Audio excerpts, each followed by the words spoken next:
There's always a risk that comes along with being open to anybody, whether it's romantically, intimately, friendship, family, because you're taking a part of you that is maybe a little bit uncomfortable, maybe difficult for you to deal with, maybe a part of yourself you don't even like, and you're sharing that with somebody. And so they have one or two options. They can either accept you for it and hold the space and have a conversation and say, hey, I see what you're going through and talk about it. Or they could say, oh, that's weird and reject you for it. Or be like, oh, now I view Usman differently because he listed this thing off to me. Here's where the split and kind of the issue walks into play. Deep vulnerability is required for the deepest connection possible with another human being. The difficult part, obviously, is taking this, especially as a man, taking the step to actually do that and kind of making the association of like, is this person to be trusted? A good thing for you to really reflect on to start off with is really how much of the insecurity around revealing a part of myself or a certain level of information to somebody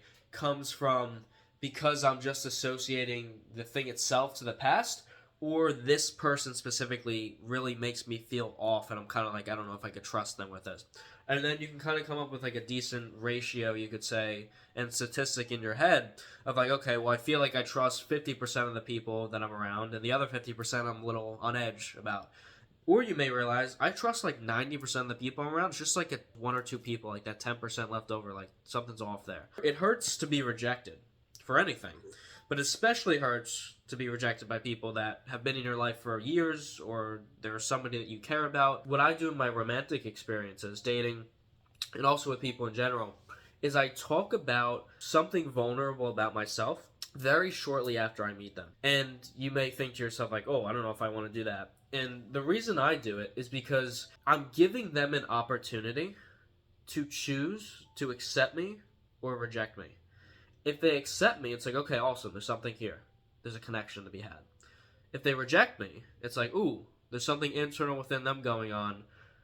But then there's also further reflection of, okay, there's just one piece of information that I open up to people about, and I've opened up to 100 people about it, and every single one of them rejects me for it.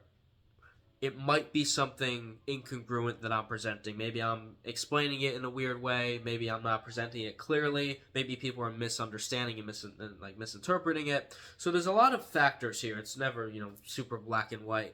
But yeah, I think kind of that beginning exercise of just like, where do I stand, the insecurity versus that genuine people. And so once you figure that out, something I'd invite you to ponder about and then consider doing is because the conversation of vulnerability and starting to make progress with this, I think it's worth it to take your time with it.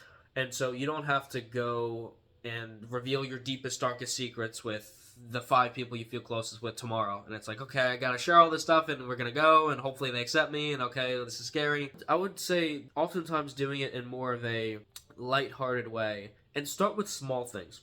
Because here, especially if you have a deep wound of trust issues, it's going to be very difficult to make that jump to opening up about something big. So what you want to do is open up about small things. Maybe it's a certain thing that you've kept a secret from people, but it's like a small thing. And so even if someone rejected you for it, it wouldn't be like much. What you're probably going to realize is most of the people that you are connected with are going to be able to accept you for it, and not only be able to, like they're going to desire to, so they're going to. And then what your brain is going to rewire itself and realize, hey, I'm opening up about this stuff. I'm being vulnerable about the things that I was so scared to be vulnerable about. And people are actually accepting me for it. I'll tell you the worst case scenario is you wait another year, 3 years, 5 years, 25 years to open up about the things that you want to open up to people about, but it's like there's a potential for a rejection here. I'll give you an example. There is a client that I have in his 50s. He is gay. He realized he was gay like around 20 years old. And he kept it a secret from everyone he knew for years and years and years. And the reason he did that is because what? Most of the time, right? You fear okay, people realize I'm gay, like I'm gonna be rejected for it. Everyone's gonna think I'm weird, family, and everyone's gonna reject me for it. And he waited like 25 years to tell his family and his friends. And then what happened? He waited 25 years. He opened up about it, and everyone's like, "All right, cool. Yeah, we accept you for it." And so what he did was he let the fear take over so much that he waited so long and he missed out on so many opportunities for connection with people. because he didn't want to reveal that part of himself. My new relationship partner, she's absolutely incredible in every way. On our first date, I told her something I was insecure about. And then over the next 2 or 3 dates, I also told her a few more things. I kind of slip them in there, right? It's like you throw them in there, like, all right, what do you think about this? Like, and it really creates an opportunity for connection because we all have insecurities. None of us are void of them. The question is the person you're interacting with vulnerable enough to share and hold that space with and for you and talk about the things that they're going through too?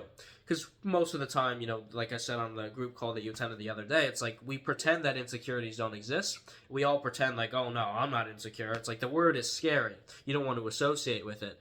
But it's one of those things where it's like we have to start to say the quiet part out loud because it's something that's within everybody in different realms and fields. It's just most of the time we reject that part of ourselves. And when we reject those parts of ourselves, we start to get really depressed. We start to get really anxious, and our life starts to go down the drain because we don't think we are, because we think it's a protective mechanism. We think we're protecting ourselves by not opening up to people, when really we're doing ourselves more harm than good. So, with that being said, I'm not sitting here and saying that what the experience you're having is in any way, shape, or form invalid, because it is completely valid, especially because of the past experience you had where things were used against you, where you were traumatized, whether it was in childhood or whatever time period it was. And so it makes sense as to why this is an occurrence. And so yeah, with something like this, to rewire your brain, it's like the small steps.